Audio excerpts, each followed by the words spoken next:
어, 탁월한 그 역사적 식견과 더불어서 아주 풍요로운 상상력을 지닌 예언자 그 이사야의 말씀은 새로운 세계에 대한 전망을 아주 생생하게 보여주고 있습니다.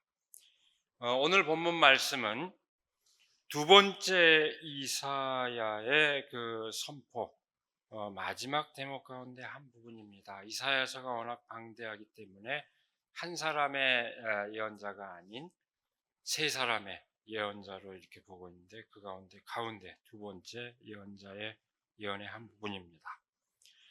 이 두 번째 예언자는 두 번째 그 이사야는 이스라엘 백성이 나라를 잃고 바빌론의 포로로 붙잡혀가 있던 시기 막바지에 희망을 선포했습니다. 포로로 잡혀가 있는 상황에서 벗어나 진정한 구원의 빛을 보게 될 것이다 하는 것을 선포하는 것을 그 핵심 내용으로 하고 있습니다. 역사적인 해안을 지닌 이 예언자 이사야는 이집트에서 이스라엘 백성이 해방되었듯이 다시 바빌론에서 해방되리라 선포했고 그 구원의 희망을 두 번째 출애굽이다 이렇게 선포했습니다. 오늘 본문 말씀은 바로 그 두 번째 출애굽으로 해서 누리게 될 풍요로운 삶을 선포하고 있습니다. 첫 번째 출애굽의 목표가 젖과 꿀이 넘치는 가나안 복지였던 것과 마찬가지로 두 번째 출애굽의 목표 또한 그렇게 젖과 꿀이 넘치는 풍요로운 삶이었습니다. 여러분, 그 풍요로운 삶을 마다할 사람이 누가 있겠습니까? 그러나 오늘 본문 말씀은 그 풍요로운 삶의 격을 달리하고 있습니다. 언뜻 보기에는 누구나 기대하는 물질적 풍요를 보장하는 것으로 보이지만, 특히 첫머리를 보면 그렇게 보이지만 사실은 진정으로 풍요로운 삶이 어떤 것인지, 어떻게 하면 그것을 누릴 수 있는지 오늘 말씀은 우리에게 일깨워주고 있습니다. 오늘 말씀의 첫머리는 마치 시장에서 상인이 손님들을 부르는 것처럼 외치는 목소리를 전합니다. 마치 호객행위 하듯이 큰 목소리로 외치는 그런 풍경을 연상시킵니다. 누구나 그야말로 돈이 없는 사람이라도 와서 돈을 낼 것도 없이 포도주와 젖을 사라고 외칩니다. 포도주와 우유를 사라, 가져가라 이렇게 외칩니다. 누구나 그저 포도주와 젖을 구할 수 있게 되리라는 것을 외칩니다. 필요한 모든 것이 있어도 돈이 없으면 내 손에 쥘 수 없는데 돈 없이도 다 구할 수 있다고 하니 얼마나 반가운 소식입니까? 그러나 그 반가운 목소리는 그저 기분 내키는 대로 선포한 그런 말씀은 아닙니다. 그 선포는 지금 사람들이 처해 있는 구체적인 현실을 유념하되 그 현실과는 전혀 다른 방식으로 그 삶의 풍요를 누리게 되리라는 것을 암시하고 있습니다. 어찌하여 너희는 양식을 얻지도 못하면서 돈을 지불하며 배부르게 하여 주지도 못하는데 그것 때문에 수고하느냐? 이 말씀은 지금 사람들이 처해 있는 구체적인 상황을 유념하고 있습니다. 땀을 흘려도 땀의 결과를 정당하게 누리지 못하는 현실, 뭔가 손에 쥐었다 하더라도 그것이 진정으로 바라는 갈망을 이루어주지는 못하는 그 현실을 말합니다. 누구나 정말 열심히 일해 보람찬 삶을 꾸리고자 하지만 일할 기회마저 누리지 못하는 경우가 많습니다. 또한 일할 기회를 누린다 해도 만족스러운 소득을 얻지 못하는 사람들도 많습니다. 그럭저럭 먹고 마신다고 해도 그나마 그 삶을 누리기까지 내 영혼을 그야말로 누군가에게 저당 잡히고 있다는 의식에 사로잡힌 경우도 많습니다. 오늘날 우리가 살아가는 삶의 모습입니다. 양식을 얻지도 못하면서 돈을 지불하고 배부르게 하여 주지도 못하는데 그 때문에 수고하는 것은 바로 그런 현실을 두고 하는 말입니다. 예언자 이사야는 그 현실에서 벗어날 수 있는 길을 선포합니다. 들어라, 내가 하는 말을 들어라. 그리하면 너희가 좋은 것을 먹으며 기름진 것으로 너희 마음이 즐거울 것이다. 너희는 귀를 기울이고 나에게 와서 들어라. 그러면 너희 영혼이 살 것이다. 하나님의 말씀을 따르면 좋은 것을 먹고 기름진 것으로 즐거운 삶을 누리게 되리라 선포합니다. 말씀을 따르면 영혼이 온전히 자유를 구가하며 살게 될 것이라 선포합니다. 여기서 말하는 백성이 귀 기울여 들어야 할 하나님의 말씀이 뭘까요? 오늘 본문 말씀에서는 딱 꼬집어서 얘기하지 않지만 예언자의 그 선포 전반적인 맥락에서 그 의미를 우리는 충분히 헤아릴 수 있습니다. 그것은 하나님의 의, 다시 말해서 백성들 가운데서 이루어져야 할 하나님의 정의를 말합니다. 그 정의가 이루어지면 양식을 얻지도 못하면서 돈을 지불하는 일, 배부르게 하여 주지도 못하는 것을 위해 수고하는 일이 사라지게 될 것이고 모든 백성이 진정으로 풍요를 누리게 될 것이라는 그런 말씀입니다. 그것은 필요한 양식을 누리는데 부족함이 없게 될 것이라는 것을 말하는 동시에 영혼의 자유로움을 마음껏 누리게 되리라는 것을 말합니다.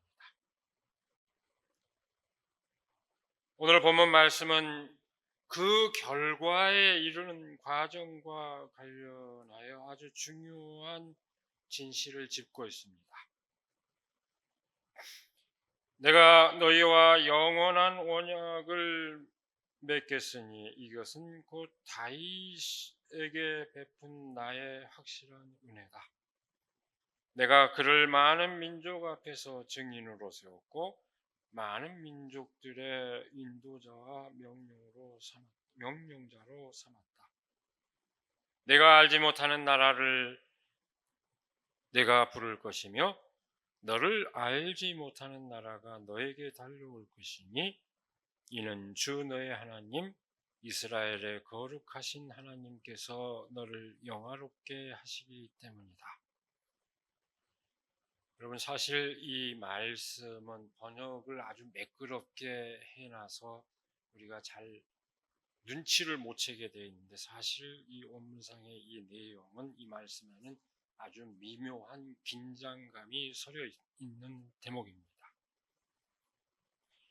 예언자의 입을 통해 선포되는 이 하나님의 약속은 과거 다윗 왕과 맺었던 약속을 환기하고 있지만 이제는 그 그때 다윗 왕과 맺었던 것과 같은 약속을 백성과 직접 맺겠다고 합니다. 오늘 말씀은 아주 매끄럽게 되어 있지만 사실 그 내용이 함축하는 것은 다윗 왕과 맺었던 그 약속과 이제 새롭게 백성과 직접 맺을 그 약속을 대비하는데 이 대목에 초점이 있습니다. 하나님께서 다윗 왕과 맺은 약속은 주의 말씀을 따르면 그 왕조가 영원히 번영을 누리도록 해주겠다는 것이었습니다. 사무엘하 7장에 나오는 내용입니다. 그러나 그 왕조는 다윗 왕조는 멸망하고 말았습니다. 나라가 멸망하고 백성들이 바빌론으로 끌려갔습니다. 단적으로 얘기해서 그 약속이 파기되었다는 것을 뜻합니다. 그래서 시편 89편은 노래합니다. 그러나 주님은 주님께서 기름 부어서 세우신 왕에게 노하셨습니다. 물리치고 내버리셨습니다. 주님은 주님의 종과 맺으신 언약을 파기하시고 그의 왕관을 땅에 내던져 욕되게 하셨습니다. 하나님의 의를 이루지 못했을 때 그 약속은 파기된다는 그 진실을 일깨워주고 있습니다. 위임된 권위의 정당성은 위임 그 자체로 확고부동한 것이 아닙니다. 위임된 뜻을 구현할 때, 이룰 때 비로소 그 정당성을 지니는 것입니다. 모든 권력자들이 유의해야 할 진실입니다. 그럼에도 한편의 사람들은 그 약속을 그대로 믿고 다윗의 후손 가운데서 메시아가 나타날 것이라 기대하고 있었습니다. Again David, again 다윗을 외치는 다시 다윗이 나타날 것이다. 뭔가 연상이 되죠? 그런 기대를 가진 사람들이 있습니다. 그러나 두 번째 이사야는 그 옛 약속이 갱신될 수밖에 없다는 것을 선포합니다. 두 번째 이사야 선포 가운데 등장하는 고난의 종, 두 번째 이사야가 전하는 가장 중요한 메시지가 바로 고난의 종에 관한 노래입니다. 고난받는 종으로서 메시아에 관한 선포는 예언자 이사야가 흔히 사람들이 가졌던 그 기대와는 전혀 다른 기대를 지녔다는 것을 아주 분명하게 보여줍니다. 보통 예수님을 메시아로 믿는 믿음 안에는 그 두 가지 기대가 아무런 사람들 머릿속에서 아무런 모순 없이 통합되어 있지만 사실 예수님을 진정한 메시아로 믿는 것과 다윗 왕과 같은 메시아를 기대하는 것은 전혀 다른 차원의 믿음입니다.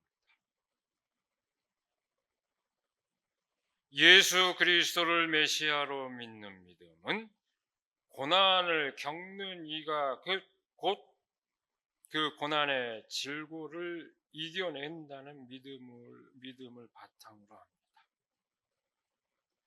고난을 겪어본 사람이 고난을 알고 또한 그걸 극복할 수 있다. 그런 믿음을 기초로 합니다.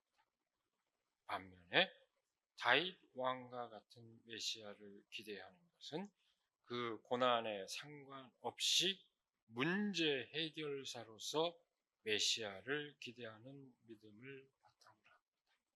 다윗 왕과 같은 훌륭한 지도자가 나타나서 우리의 문제를 다 해결해 줄 것이다 믿는 그런 믿음입니다. 이사야의 선포에서 우리는 전혀 다른 기대를 봅니다. 이사야는 민족주의적 신앙으로부터 보편주의적 신앙으로 전환을 선포합니다. 또한 더불어서 약속에 대한 맹목적 믿음에서 약속에 대한 책임적 신앙으로의 그 전환을 선포하고 있습니다. 오늘 본문 말씀은 약속이 갱신될 수밖에 없다, 갱신된다고 하는 것을 아주 분명하게 선포합니다. 다윗 왕과 맺은 약속에서 이제 백성과 직접 새롭게 맺는 그 약속으로의 전환입니다. 그 약속을 나타내는, 그 약속을 드러내는 방식도 바뀝니다. 다윗 왕에게는 이렇게 약속했습니다. 내가 그를 많은 민족 앞에 증인으로 세웠고 많은 민족들의 인도자와 명령자로 삼았다.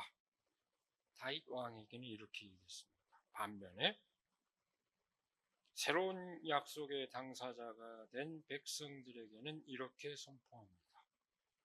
내가 알지 못하는 나라를 내가 부를 것이며 너를 알지 못하는 나라가 너에게로 달려올 것이니 이는 주 너의 하나님 이스라엘의 거룩하신 하나님께서 너를 영화롭게 하시기 때문이다. 이 말씀의 차이가 뭘까요?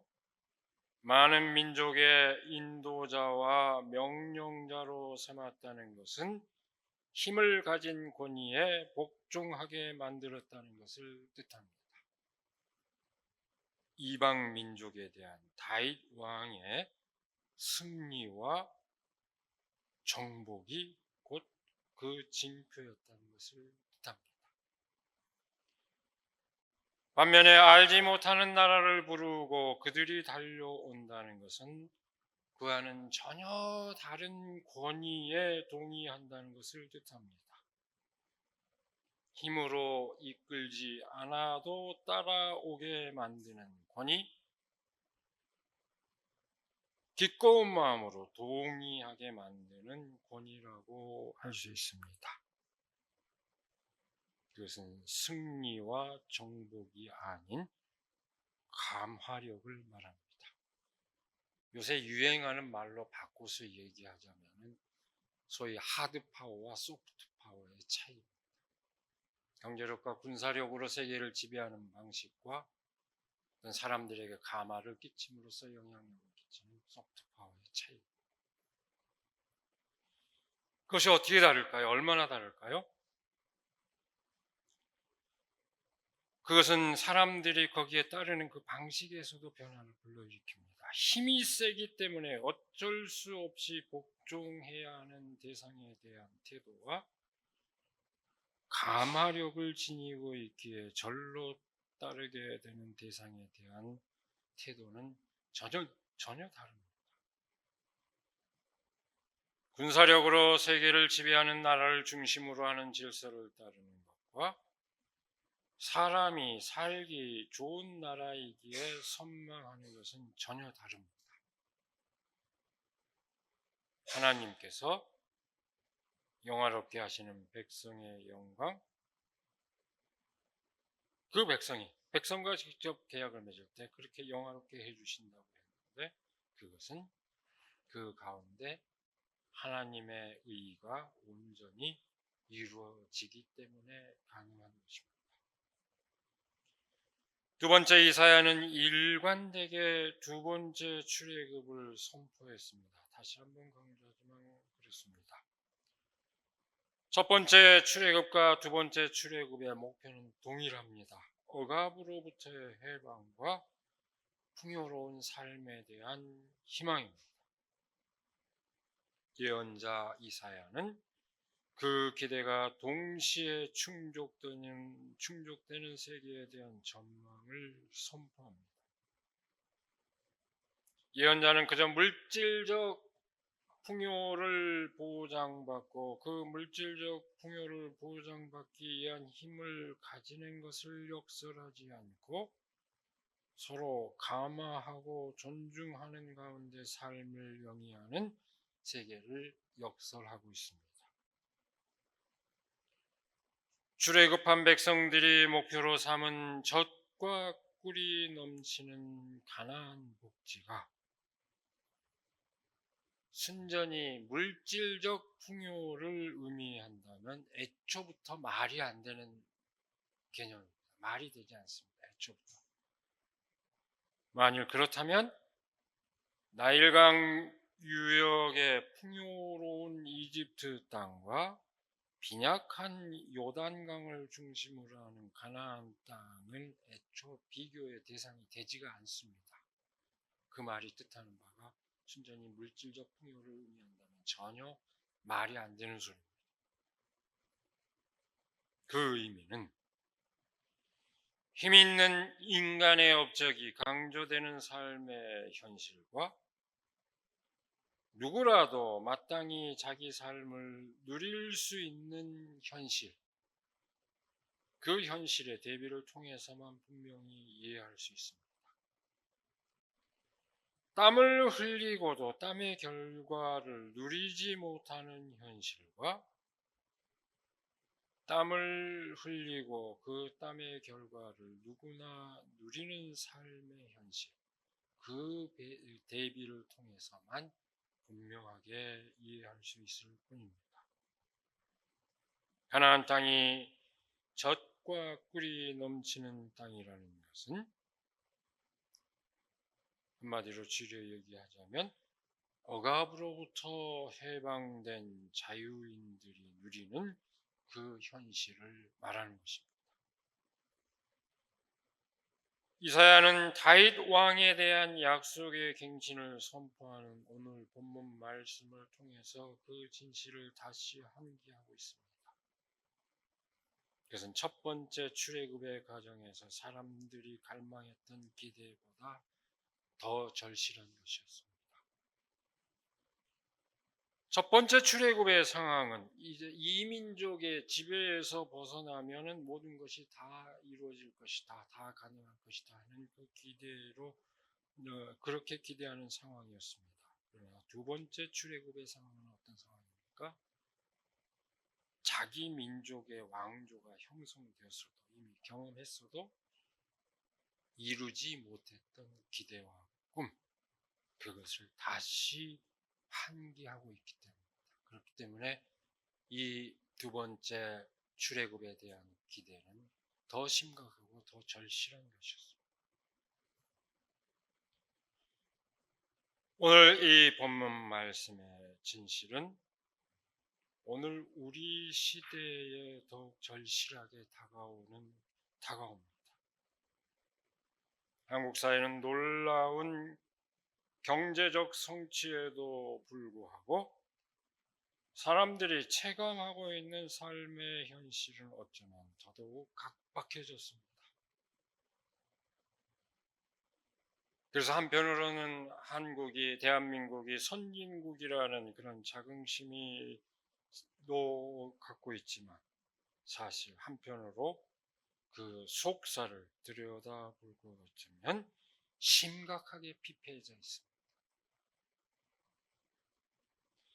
불안정한 일자리로 늘 불안한 삶을 이어가는 사람들, 열심히 일하면서도 충분한 생계비를 누리지 못해서 허덕이는 사람들, 여전히 차별의 구조 때문에 고통을 겪는 사람들이 많습니다. 지난 몇 달간 많은 사람들이 불의한 정치 권력을 심판하고자 하는 의지와 더불어서 서로 돕는 강력한 사회적 연대의 의지를 더 높이, 더 강렬하게 드러낸 것도 바로 그 때문입니다. 한국 사회의 미래는, 우리 사회의 미래는 그 기대가 과연 실현될 것이냐 아니냐 하는 데 달려 있습니다. 그것은 정말 중대한, 오늘 우리가 직면한 중대한 정치적 과제입니다. 그러나 다른 한편 진정으로 풍요로운 삶에 대한 희망은 누군가 능력 있는 지도자의 역량으로만 성취될 수 있는 것은 결코 아닙니다. 평범한 사람들의 삶 가운데서 우선시해야 할 그 가치관의 변화가 이루어지고 그에 따라서 삶의 방식이 변화할 때 비로소 성취될 수 있습니다. 단적으로 줄여 얘기하면, 오늘 말씀에 기대어 그 의미를 줄여서 얘기하자면, 사람들이 돈으로 환산할 수 없는 삶의 소중함을 체득할 때 그 꿈은 비로소 성취됩니다. 우리 삶을 지탱해 주는 데서 돈으로 환산할 수 없는 것들이 뭐가 있을까요? 너무 많습니다. 동료들 사이의 우정, 누군가와 나누는 사랑, 서로 간의 인격을 존중하고 인정하는 어떤 삶의 관계, 신뢰의 관계, 우리가 맺고 있는 모든 관계가, 더불어서 이 아름다운 자연 속에서 향유하고 있는 그 모든 것. 여러분, 교회 오면 편안해지잖아요. 다른 잡스러운 거 보이지 않고 아름다운 자연을 그냥 비니까 마음이 편안해지는 그 모든 것이 그 자체로 소중하다는 것을 알아야 합니다. 그렇게 소중한 삶은 우리 개인적인 삶, 개인적인 대면 관계에 한정되지 않습니다. 그렇게 소중한 것은 돈으로 환산될 수 없는 그 가치를 실현할 수 있는 것은 개인적인 차원뿐만 아니라 공공의 영역으로도 무한히 확장될 수 있습니다. 교육과 의료, 그리고 내 뜻을 충분히 얘기할 수 있는, 주권자로서 내 뜻을 얘기할 수 있는 어떤 시민 생활 등 공공의 영역으로도 무한히 확장이 가능한 것입니다. 당연히 그래야 됩니다. 우리 사회의 문제는 단적으로 얘기하자면 그 모든 것을 돈으로 해결할 수 있다는 생각이 만연해 있다는 데 있습니다. 모든 것을 다 비용으로 계산하고 시장의 가치로 환산해서 그것을 논한다는 데 우리 사회에 문제가 있습니다. 여러분, 그런 가치가 우리 일상에 스며든 몇 가지 예를 들어볼까요? 학업 성적이 높은 아이에게 돈으로 보상을 해준다면 어떻게 될까요? 그렇게 되면 공부의 본래 목적은 사라지고 돈이 목적이 됩니다. 그것은 시장의 교환 법칙이 교육을 지배하는 양상을 당연시하게 만드는 가치관으로 기결이 됩니다.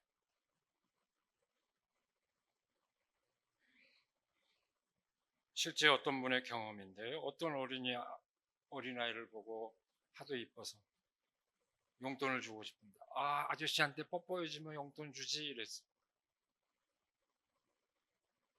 그 엄마가 어땠을까요? 안 돼. 그러시면 안 돼요. 왜 그랬을까요? 뽀뽀로 돈을 벌 수 있다는 생각을 아예 갖게 해서는 안 된다. 그래서 엄마가 정색을 하고, 그것이 정답. 교회 학교에서도 유행한 교육 활동이 있죠. 달란트 시장. 아세요?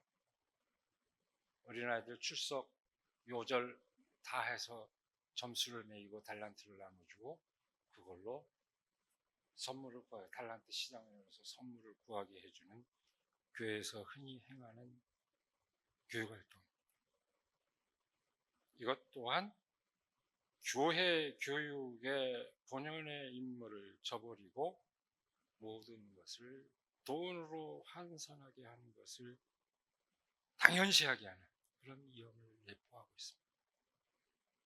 어떤 분이 계속해서 얘기하죠. 한국에서 정규 교육을 성실하게 받은 사람은 다 내란 선동자가 될 수밖에 없다.